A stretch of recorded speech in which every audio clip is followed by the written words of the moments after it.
Islamic revolutionary guard കോറിനോട് ആയുധം വെച്ച് കീഴടങ്ങാൻ ആഹ്വാനം ചെയ്തിരിക്കുകയാണ് ട്രംപ്.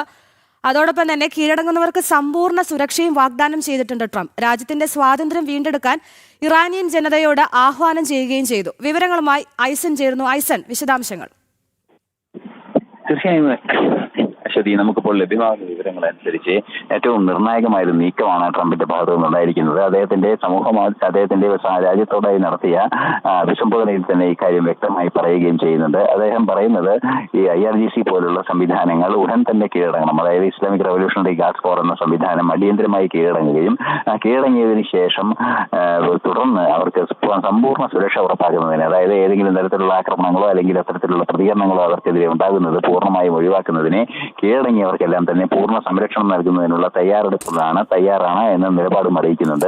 സ്വാഭാവികമായും ഇതിൽ നിന്നും മനസ്സിലാക്കാൻ സാധിക്കുന്നത് ഇസ്ലാമിക് റവല്യൂഷണറി ഗാർഡ് കോറും അതുപോലെ തന്നെ അവിടുത്തെ രാജ്യത്തെ ജനതയും ഒന്നിച്ചു നിൽക്കുന്ന ഒരു സാഹചര്യം ഉണ്ടായാൽ തീർച്ചയായും എന്താണോ അമേരിക്ക മുന്നോട്ട് വയ്ക്കുന്നത് അക്കാര്യങ്ങളെല്ലാം തന്നെ പ്രായോഗികമായി നടപ്പാക്കാൻ സാധിക്കുമെന്ന് തന്നെയുള്ള പ്രതീക്ഷ തന്നെയാണുള്ളത്. നേരത്തെയും നമുക്കറിയാവുന്നതാണ്, ഇറാനിൽ നടന്ന പ്രക്ഷോഭങ്ങളെല്ലാം പിന്തുണയ്ക്കുന്ന ഒരു നിലപാട് അമേരിക്കയുടെ ഭാഗത്ത് നിന്ന് ഉണ്ടാവുകയും ചെയ്തിരുന്നു. ട്രംപ് ഇക്കാര്യം വിശദമായി തന്നെ സമൂഹ മാധ്യമത്തിൽ കുറിക്കുകയൊക്കെ ചെയ്തിരുന്ന ഒരു പശ്ചാത്തലവും ഉണ്ടായിരുന്നു. ഈ ഒരു സാഹചര്യത്തിലാണ് ഈ ട്രംപിന്റെ വാക്കുകൾ ഏറ്റവും നിർണായകമാകുന്നത് എന്നതാണ് പ്രത്യേകത.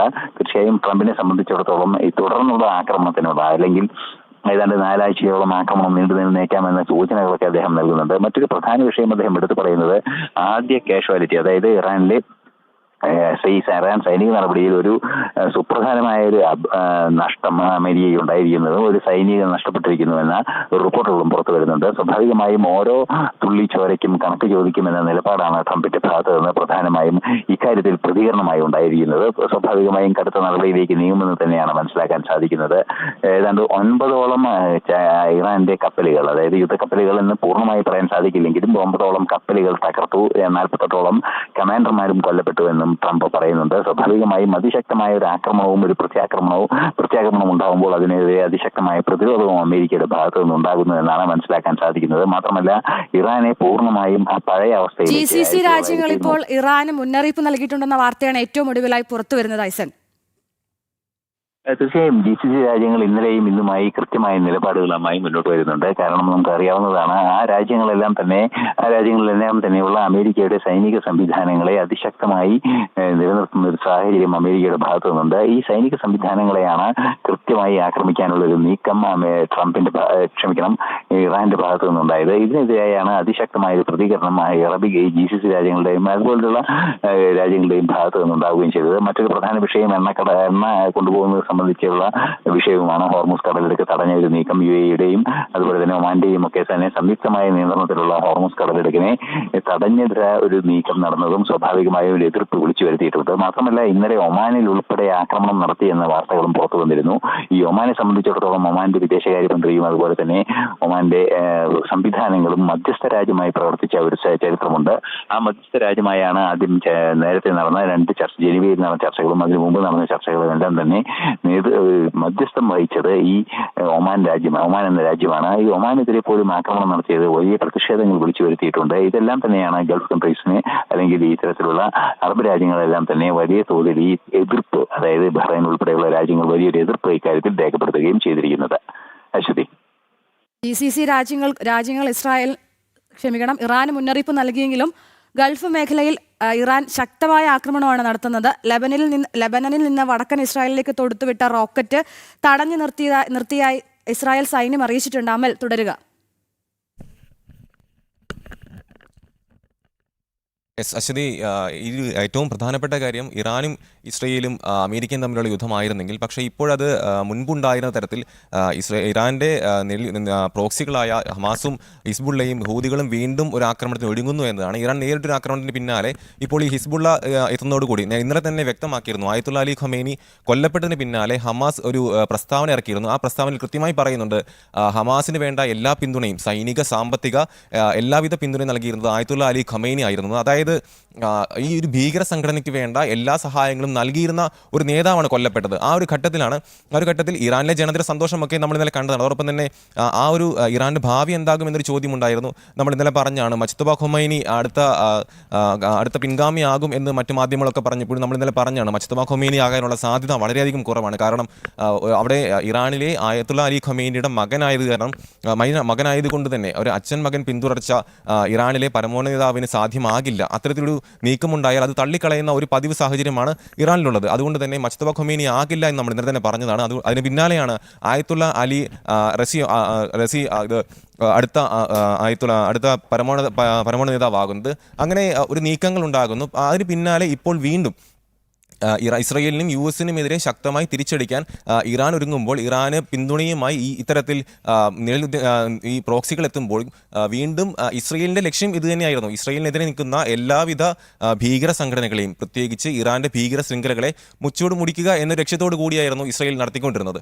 അതിന് ഇന്നലെ IDF വ്യക്തമാക്കിയ ട്വീറ്റിൽ കൃത്യമായി പറയുന്നുണ്ട്. കാരണം ആയത്തുള്ള അലി ഖമീനിയുടെ വധത്തോടുകൂടി ഇറാന്റെ ഭീകര ശൃംഖലയുടെ എല്ലാ തലവന്മാരെയും വധിച്ചു കഴിഞ്ഞു. അതായത് ഇസ്ലാമിക ഭീകരതയുടെ അടിവേര് അറുത്തു കഴിഞ്ഞു എന്ന രീതിയിൽ ഒരു ട്വീറ്റ് പങ്കുവച്ചിട്ടുണ്ട്. അതിനകത്ത് മുൻപുണ്ടായിരുന്ന ഹിസ്ബുള്ളയുടെ തലവൻ ഹസൻ നസ്രുള്ള ആയാലും ഹമാസിന്റെ തലവൻ യഹിയ സിൻവർ ആയാലും അതിന് പിന്നാലെ ഇപ്പോൾ ഇന്നലെ ഉണ്ടായ IRGCയുടെ ഇറാന്റെ കരസേനാ മേധാവിയും പ്രതിരോധ മന്ത്രിയും അടക്കമുള്ള നേതാക്കളെയും വധിച്ചു കഴിഞ്ഞു. ഇത്തരത്തിൽ ഇസ്രയേൽ ഓരോ പടിയും ഇറാനെതിരെയുള്ള മുന്നോട്ട് പോയിക്കൊണ്ടിരിക്കുകയാണ്. പക്ഷേ അപ്പോഴും തോറ്റ് പിന്മാറാൻ ഇറാൻ തയ്യാറാകുന്നില്ല എന്നൊരു വസ്തുതയാണ്. പക്ഷേ അപ്പോഴും ഇറാൻ പിടിച്ചു നിൽക്കാൻ കഴിയുമോ എന്നൊരു ചോദ്യമുണ്ട്. തീർത്തും ഒറ്റപ്പെട്ടു നിൽക്കുന്ന ഒരു സാഹചര്യമാണ് ഇറാൻ നിലവിലുള്ളത്. ഇസ്രയേലിനും US-നും പിന്തുണയുമായി UK കൂടി അമൽ, ഇസ്രായേലിൽ നടത്തിയ ആക്രമണത്തിന്റെ റെസ്പോൺസിബിലിറ്റി ഹിസ്ബുള്ള ഏറ്റെടുത്തിട്ടുണ്ട്. അതാണ് ഏറ്റവും ഒടുവിലായി പുറത്തു വരുന്ന വിവരം.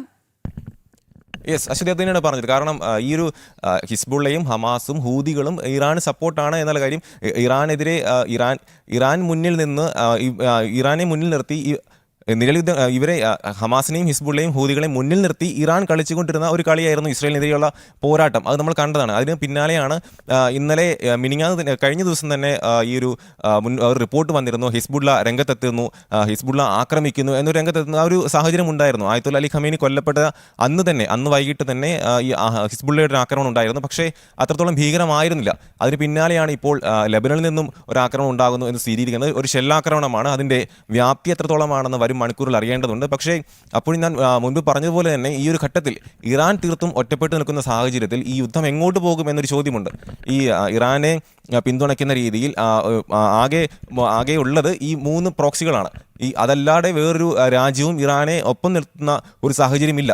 അതേസമയം US-നും ഇസ്രയേലിനും പിന്തുണയുമായി ബ്രിട്ടൻ കൂടി എത്തുന്നതോടെ ഡിയാഗോ ഗാർഷ്യയിൽ നിന്നും സൈനിക നീക്കം നടത്താമെന്ന് അടിക്ക് തിരിച്ചടി തന്നെ ഇസ്രായേൽ ടെഹ്റാനിലെ ആക്രമണം കടുപ്പിച്ചിട്ടുണ്ട്. ഇതിന് പിന്നാലെ ഇറാന്റെ 9 യുദ്ധക്കപ്പലുകൾ തകർത്തതായി ട്രംപ് അറിയിച്ചു. B-2 ബോംബർ വിമാനങ്ങൾ ഉപയോഗിച്ചായിരുന്നു ആക്രമണം. അമേരിക്കയുടെ സൈനികർക്ക് ജീവൻ നഷ്ടപ്പെട്ട സാഹചര്യത്തിൽ ശക്തമായി തിരിച്ചടിക്കുമെന്നാണ് ട്രംപ് അറിയിച്ചിരിക്കുന്നത്. ഐസൻ ചേരുന്നു. ഐസൻ, തീർച്ചയായും ഇപ്പോൾ നമുക്ക് ലഭ്യമാകുന്ന വിവരങ്ങൾ അനുസരിച്ച് ഈ നേരത്തെ നമ്മൾ സൂചിപ്പിച്ചതുപോലെ തന്നെ ഈ ഇറാന്റെ 48ഓളം സൈനിക കമാൻഡർമാർ കൊല്ലപ്പെട്ടു എന്ന റിപ്പോർട്ടുകൾ പുറത്തു വരുന്നുണ്ട്. ഈ റിപ്പോർട്ടുകളുടെ കൂടി അടിസ്ഥാനത്തിലാണ് ശക്തമായൊരു പ്രതികരണം ഇറാന്റെ ഭാഗത്തു നിന്നുണ്ടാകുന്നത്. നേരത്തെ അമൽ സൂചിപ്പിച്ചതുപോലെ ലബനനിൽ നിന്നും ആക്രമണം ഉണ്ടായി എന്നും അറിയാൻ സാധിക്കുന്നുണ്ട്. അതായത് ഒരു ഷെല്ലാക്രമണം ഉണ്ടായി എന്ന റിപ്പോർട്ടുകൾ വരുന്നു. അത് ഇസ്രായേലിൽ തന്നെ പതിച്ചിട്ടുണ്ട് എന്ന റിപ്പോർട്ടുകളും പുറത്തു വരുന്നുണ്ട്. ഈ സാഹചര്യത്തിലാണ് മറ്റൊരു നിർണായക ഘടകം കൂടി ഓർത്തെടുക്കേണ്ടത്. ലബനനിലെ വ്യവസ്ഥാപിത സർക്കാരിന്റെ ഭാഗത്തു നിന്നുണ്ടായ ഒരു പ്രതികരണം എന്ന് പറയുന്നത് തങ്ങളെ ആക്രമിക്കാൻ, അതായത് ഇസ്രായേലിനെ ആക്രമിക്കാൻ എന്തെങ്കിലും നീക്കം ലബനനിലെ ഹിസ്ബുള്ളയുടെ ഭാഗത്തു നിന്നുണ്ടാവുകയാണെങ്കിൽ മാത്രമേ ലബനനിലേക്ക് എന്തെങ്കിലും രീതിയിലുള്ള ഒരു ആക്രമണം ഇസ്രായേലിന്റെ ഭാഗത്തു നിന്നുണ്ടാവുകയുള്ളൂ എന്ന ഉറപ്പ് ലഭിച്ചിരുന്നു എന്നായിരുന്നു വ്യവസ്ഥാപിത സംവിധാനങ്ങളുടെ ഭാഗമായി പ്രവർത്തിക്കുന്ന സർക്കാർ വക്താക്കൾ അറിയിച്ചിരുന്നത്. പക്ഷേ നിലവിലെ സാഹചര്യത്തിൽ ഇപ്പോൾ ഹിസ്ബുള്ളയുടെ ഭാഗത്തു നിന്നും ഒരു ഷെല്ലാക്രമണം ഉണ്ടായിരിക്കുന്നു. നമുക്ക് നേരത്തെ അറിയാവുന്നതാണ് IRGC, അതായത് ഇസ്ലാമിക് റവല്യൂഷണറി ഗാർഡ് കോറിന്റെ ഒരു ശക്തമായ ഓഫീസർമാരുടെ ഒരു വിഭാഗം ഹിസ്ബുള്ളയെ ശാക്തീകരിക്കുന്നതിനുള്ള നീക്കങ്ങൾ നടത്തുകയും ചെയ്തിരുന്നു.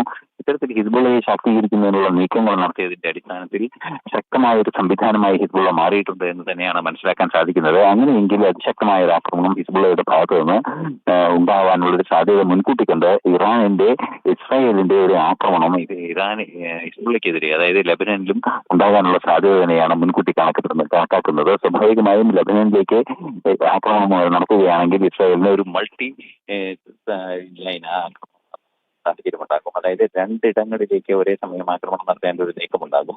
സ്വാഭാവികമായും നമുക്കറിയാവുന്നതാണ് B-2 ബോംബറുകളെല്ലാം തന്നെ ഉപയോഗിച്ച് ഐസൻ നയതന്ത്ര ചർച്ചയിലൂടെ പരിഹാരം കാണാമെന്ന ഒമാൻ പറഞ്ഞിട്ടുണ്ട്. പക്ഷേ നയതന്ത്ര ചർച്ചകൾക്ക് സാധ്യത ഇനിയുമുള്ളതെന്ന് ട്രംപ് തന്നെ അറിയിച്ചിരുന്നു. ആ ട്രംപിന്റെ അറിയിപ്പ് സ്വാഭാവികമായും ഒമാൻ മധ്യസ്ഥ രാജ്യമായി നിലനിൽക്കുന്ന ഒമാൻ കാര്യം ആവർത്തിക്കുകയാണ് ചെയ്യുന്നത്. സ്വാഭാവികമായും നമുക്കറിയാവുന്നതാണ് നയതന്ത്ര ചർച്ചകളുടെ സാധ്യത എല്ലാ സമയത്തും ഉണ്ട് എന്ന നിലപാട് ട്രംപ് മുന്നോട്ട് വെച്ചിരുന്നു. ഓരോ തവണയും ഈ ആക്രമണത്തിന്റെ ആ ഒരു സമീപത്തെ സാഹചര്യങ്ങളിലും മുന്നറിയിപ്പ് ഉണ്ടാകുമ്പോഴും നയതന്ത്ര ചർച്ചകൾക്ക് തന്നെയാണ്, അല്ലെങ്കിൽ ഈ പ്രശ്നങ്ങൾ പരിഹരിക്കുന്നതിനുള്ള നീക്കങ്ങൾക്ക് തന്നെയാണ് പ്രാധാന്യമെന്ന് പലതവണ ട്രംപ് അറിയിക്കുകയും ചെയ്തിരുന്നുവെങ്കിൽ കൂടി നിലവിലെ സാഹചര്യത്തിൽ അതിനെല്ലാം തന്നെ വിഘാതമായി നിൽക്കുന്നത് ആണവ സമ്പുഷ്ടീകരണം നടത്തുന്നതിൽ നിന്നും പിന്നോട്ട് പോകാനുള്ള ഒരു തീരുമാനം തങ്ങൾ എടുക്കില്ല എന്നൊരു നിലപാട് ഇറാൻ സ്വീകരിച്ചതാണ്. അത് വലിയ വെല്ലുവിളികൾ സൃഷ്ടിക്കുന്ന ഒരു സാഹചര്യം തന്നെ ഉണ്ടായി. അതാണ് ഈ സങ്കീർണമായ ഒരവസ്ഥയിലേക്കും ഈ ആക്രമണത്തിലേക്കും എത്തിച്ചേർന്നത് എന്ന കാര്യത്തിലും തർക്കമില്ല. ആ ഒരു സാഹചര്യം, അതായത് ഇറാനെതിരായ ഇറാന്റെ ഇത്തരത്തിലുള്ള ആണവ സമ്പുഷ്ടീകരണം നിർത്തിവെക്കുന്നതിന് അനുകൂലമായ ഒരു നിലപാട്, അല്ലെങ്കിൽ ഇറാൻ അത്തരത്തിലുള്ള നിലപാട് സ്വീകരിക്കുകയേ ചെയ്തില്ല എന്നത് മാത്രമല്ല, ഇറാനിൽ സൂക്ഷിച്ചിരിക്കുന്ന ആണവായുധങ്ങൾ നിരീക്ഷിക്കുന്നതിനോ അല്ലെങ്കിൽ ആണവായുധങ്ങൾ ഇറാനിൽ സൂക്ഷിക്കുന്നതിന് ചില പരിമിതികൾ ഏർപ്പെടുത്തുന്നതിനോ ഒന്നും തന്നെയുള്ള അമേരിക്കയുടെ നിർദ്ദേശങ്ങൾ അംഗീകരിച്ചില്ല എന്നതാണ് യാഥാർത്ഥ്യം. ഈ ഒരു സാഹചര്യത്തിലാണ് നമുക്ക് അറിയാവുന്നതാണ്, നേരത്തെ അമൽ പലതവണ അറിയിച്ചതുപോലെ പ്രധാനപ്പെട്ട പ്രോക്സികൾ, അതായത് നേരത്തെ നമുക്കറിയാവുന്നതാണ് ഹിസ്ബുള്ളയുണ്ട്, അതുപോലെ തന്നെ ഹമാസ് ഉണ്ട്, അതുപോലെ തന്നെ മറ്റ് ഹൂതി വിമതരുണ്ട്. ഈ 3 പ്രോക്സികളും വലിയ രീതിയിലുള്ള ആക്രമണം ഇറാന് വേണ്ടി ഇറാന്റെ GCC രാജ്യങ്ങളുടെ മുന്നറിയിപ്പ് നിലനിൽക്കെയാണ് ബഹ്റൈനിൽ ഇറാൻ ആക്രമണം കടുപ്പിച്ചിരിക്കുന്നത്. എന്തിനുള്ള പുറപ്പാടാണ് ഇറാൻ? പക്ഷേ മുന്നറിയിപ്പ് നിലനിൽക്കുന്നുണ്ട് എന്നൊരു യാഥാർത്ഥ്യം തന്നെയാണ്. ഇറാന്റെ ഭാഗത്ത് നിന്ന് ഇത്തരത്തിലുള്ള ഒരു ആക്രമണം തുടർച്ചയായി ഉണ്ടാകുമ്പോൾ നേരത്തെ നമ്മൾ സൂചിപ്പിച്ചതുപോലെ ഹൂതി വിമതരും അതുപോലെ തന്നെ മറ്റുള്ളവരും ഇനി കളത്തിലിറങ്ങാനുള്ള സാധ്യതയുണ്ടെങ്കിൽ സ്വാഭാവികമായും നമുക്കറിയാവുന്നതാണ് ഹോർമൂസ് കടലിടുക്കിലെ കപ്പലിന്റെ പ്രശ്നം, അതുപോലെ ചെങ്കടലിൽ ആക്രമണം നടത്തുന്ന രീതി, അതെല്ലാം തന്നെ ഹൂതി വിമതരുടെ ഭാഗത്ത് നിന്ന് സ്വാഭാവികമായും ഉണ്ടാകുന്ന ഒരു ശൈലിയാണ്. അത്തരത്തിലുള്ള ശൈലിയിലേക്ക് കാര്യങ്ങൾ കൊണ്ടുപോയി എണ്ണക്കടത്തിനെ പ്രതികൂലമായി ബാധിക്കുന്ന ഒരു സാഹചര്യം ഉണ്ടാക്കുക, അത്തരത്തിലുള്ള വലിയ പ്രശ്നങ്ങൾ ലോക സമ്പദ് വ്യവസ്ഥയെ തന്നെ ഇളക്കി മറിക്കുന്ന സാഹചര്യങ്ങൾ ഉണ്ടാകുമെന്ന ഒരു യാഥാർത്ഥ്യം കൂടിയുണ്ട്. മാത്രമല്ല നേരത്തെ നമ്മൾ സൂചിപ്പിച്ചതുപോലെ വലിയ തോതിലുള്ള ഒരു ആക്രമണത്തിന് സാധ്യത ഒട്ടും തന്നെ തള്ളിക്കളയാനാവില്ല എന്ന കടുത്ത നിലപാട് ട്രംപ് ആവർത്തിക്കുകയും ചെയ്യുന്നുണ്ട്. നിലവിൽ നമുക്ക് ചുറ്റുമാകുന്ന സാഹചര്യങ്ങളിൽ ഇപ്പോൾ തന്നെ നമ്മൾ കേട്ട ട്രംപ് സംസാരിച്ചതുപോലെ തന്നെ നമ്മൾ രാജ്യത്ത് സംസാരിക്കുന്നതിൽ അമേരിക്കയ്ക്കും അമേരിക്കൻ പൗരന്മാർക്കും അതുപോലെ തന്നെ ലോകത്താകമാനവും ഭീഷണിയായി വളർന്ന രക്തദാഹികളായ ചെറുപ്പക്കാർ വിശേഷിപ്പിക്കപ്പെടുന്ന ഭീകരരുടെ സാന്നിധ്യം ഇല്ലാതാകുന്ന ഒരു ഐസൻ, ഒടുവിലായി ഹിസ്ബുള്ളയുടെ പ്രതികരണം വരുന്നുണ്ട്. ഖമനായിയുടെ വധത്തിന് പ്രതികാരമായും ലെബനന്റെയും ജനങ്ങളുടെയും സംരക്ഷണത്തിനായും ഇസ്രായേൽ സൈനിക താവളം ലക്ഷ്യമാക്കി ആക്രമണം നടത്തിയെന്നാണ് ഹിസ്ബുള്ള ഏറ്റവും ഒടുവിലായി അറിയിച്ചിരിക്കുന്നത്.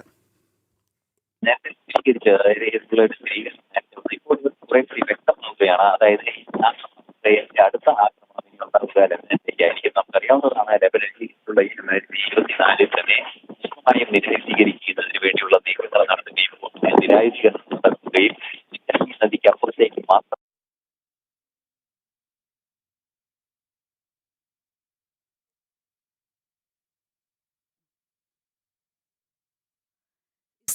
ഇറാനെതിരായ സൈനിക നടപടിക്ക് 4 ആഴ്ച വരെ സമയമെടുത്തേക്കുമെന്നാണ് ട്രംപ് പറയുന്നത്.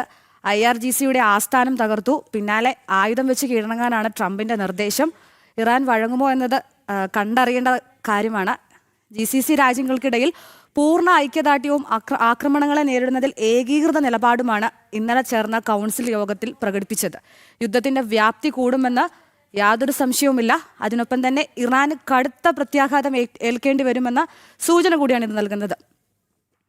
നിലവിലെ സംഘർഷങ്ങൾ എണ്ണ സ്വർണ്ണ വില ഉയർത്തിയിട്ടുണ്ട് എന്നുള്ളത് പ്രധാനപ്പെട്ട ഒരു കാര്യമാണ്. ആക്രമണം തുടരുകയാണ്. ഇറാനെതിരായ മറ്റൊരു ഘട്ടം ആക്രമണം കൂടി ആരംഭിച്ചതായി ഇസ്രായേൽ സൈന്യവും ഇപ്പോൾ അറിയിച്ചിട്ടുണ്ട്. സൈനിക രഹസ്യാന്വേഷണ വിഭാഗത്തിന്റെ മാർഗനിർദ്ദേശപ്രകാരം വ്യോമസേന ഇപ്പോൾ ടെഹ്റാനിലെ ഇറാനിയൻ ഭീകര ഭരണകൂടത്തിന്റെ ലക്ഷ്യസ്ഥാനങ്ങൾക്ക് നേരെ ആക്രമണം തുടരുകയാണ്.